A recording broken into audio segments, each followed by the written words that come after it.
Greetings, brothers. Today we're looking at the Relic Contemptor Dreadnaught, or it could just be a Contemptor Mortis Dreadnought. You got options with this guy. This one's from Forgeworld, so I'm going to magnetize him. I have here quite a few options. So what is very popular at the moment is double las cannons, but being Blood Angels, we definitely picked up Power Fist, and also a plasma cannon, and a multi-melta because they're getting buffed, right? And the Cyclone Missile Launcher. So loads of options there to help him fit into the army list.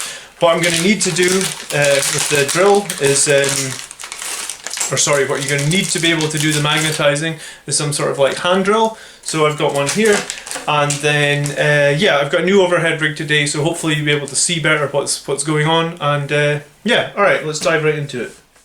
So the first thing to do with these models is obviously get them off the gate. So here we're looking at a 20 times speed. So this model actually took me a long time to do. So first of all, get it off the gates, then clean it up with the modelling knife, and then you gotta wash this stuff in soapy water. So what I do want to say though is if you're joining the channel or just tuning in for the first time, thank you for your support. And I just want to tell you a little bit about our weekly schedule because some people were confused by this. So on Fridays we commonly put out a video that talks about tips and improvements and army based stuff. So really, like last week it was 2 dreadnoughts, we compared them and see how they fit into the army. On Sundays we always do a live stream of army lists, so every week I like to get submissions from people to see. It's always Blood Angels armies because we are 100% Blood Angels focused on this channel. So send me your 2K army lists and we'll go over them in a live stream. And then sometimes on Tuesdays release videos like this. So this is kind of like just a bonus video where yeah, in this one we are obviously just going to magnetize Contemptor Dreadnaught. So Tuesdays might be sometimes painting videos. I am working on some. They do take a little bit longer because I am a slow painter. I'm kind of a perfectionist. But yeah, so you can see in this video I had various weapon options and everything in this. So first of all, I decided to assemble the Dreadnought with the 2 twin-linked las cannons, and then I decided to do the extra weapons separate just because the Forgeworld instructions don't usually cover too many things, so I really just had instructions for the actual Dreadnought assembly. So when we actually get down to it, I really like to use the Gorilla Glue. The gel stuff I find is really great. However, for some reason this guy just didn't play nice. It took me ages to get him assembled. And then also I found some weird green stuff inside one of the las cannons. You can just see it there. I don't know what that was, or you know, why there was this weird green stuff. Maybe that's the release agent that ends up leaving them sticky. It was a bit of a nightmare to get out. But yeah, so it took me a while to get him assembled, and then honestly I thought he was smaller than the Relic Leviathan, so I didn't pin him to begin with, but I ended up doing like 3 pins here, where it was like we pinned the leg in, we pinned one of the feet in, and then we pinned like the lower body to the upper body. The contact points just weren't great, and as good as that glue is, I had real problems with it.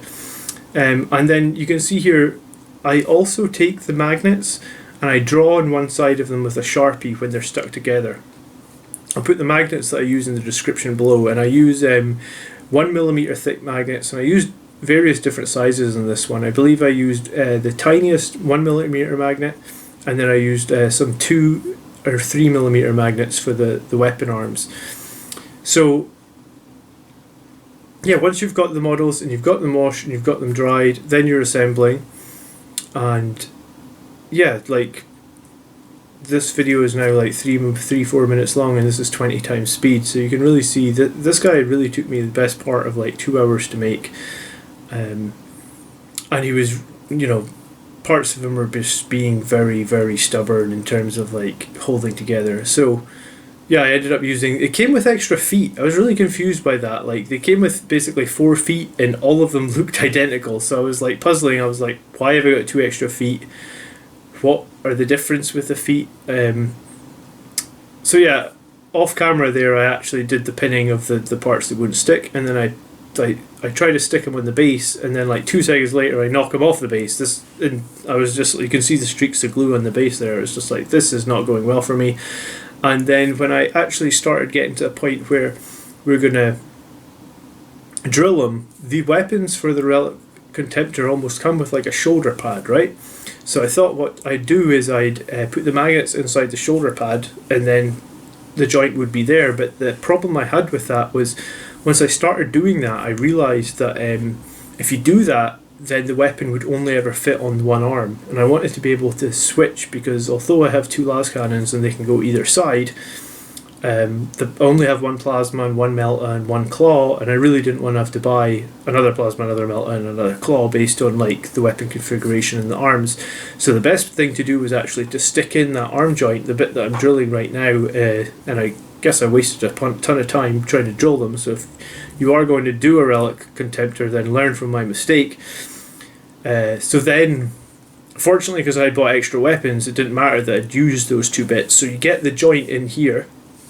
You can kind of see it, and then underneath is where I ended up putting the magnets. So there's actually a little gap underneath, and because of that, it essentially, yeah. So you can see I actually have the magnets glued in and assembled in there, and then I'm like, oh well, shit. Basically, like, I don't want. And then look, the guy came off the base again. It was like, I was losing the will to live at this point with this model.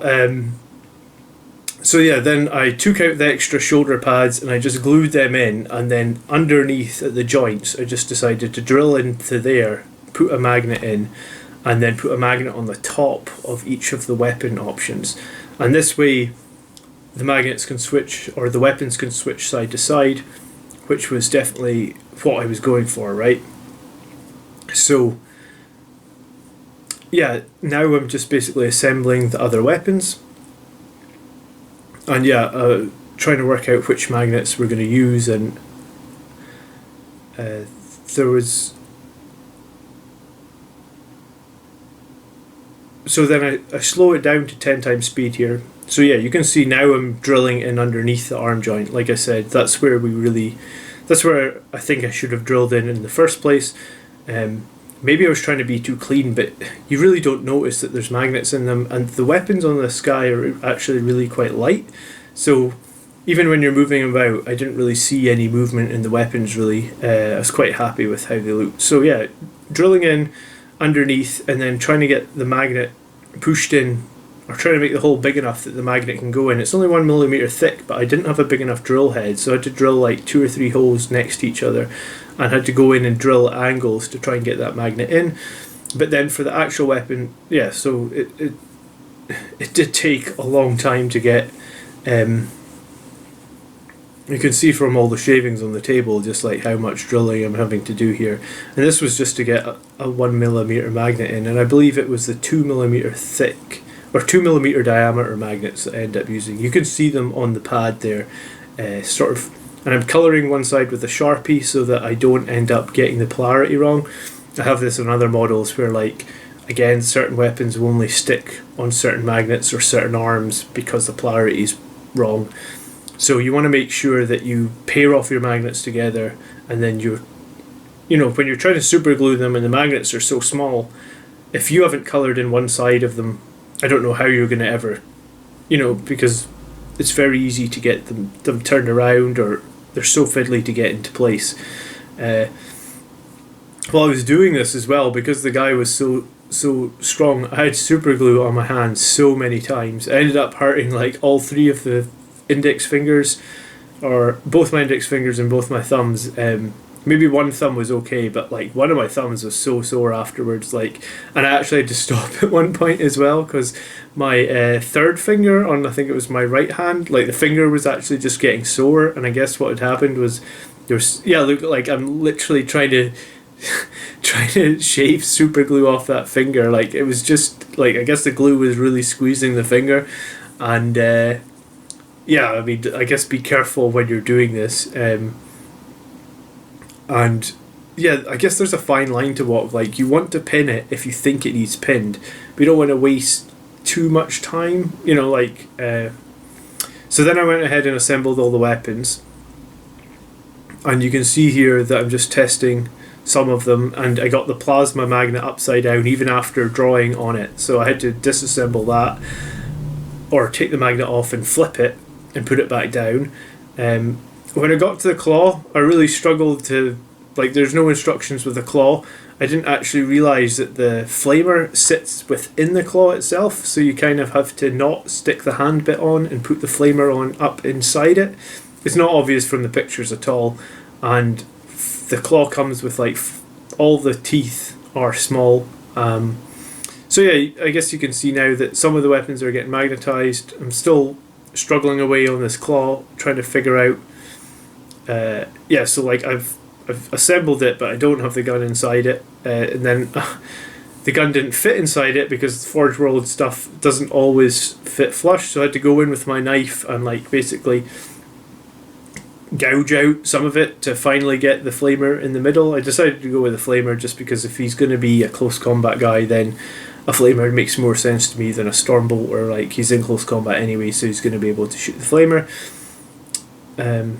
And then yeah, I just kind of the claw arm does work on either arm. It just looks a little bit funky on the one arm because the hand is kind of rotated, so it's like his hand would be backwards if it's on the other side. But it can go. It will stick to either arm. And then for the cyclone missile launcher, I took a 1mm magnet because it was a tiny little thin one, and I decided to just drill a hole right in the top of him, and then put the smallest magnet I could possibly fit in there.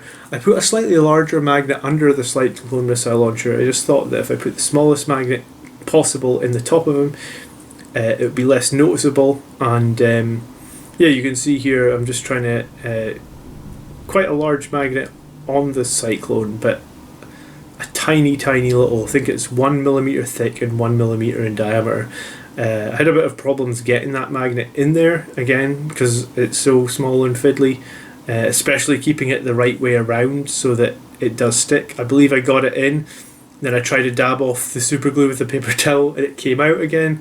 So yeah, this model really kicked my ass, but we got there in the end. So thanks very much for watching, and now I'll skip back to some real-time footage. Okay, so I guess we're right there. I've given this a few minutes to dry, so moment of truth will be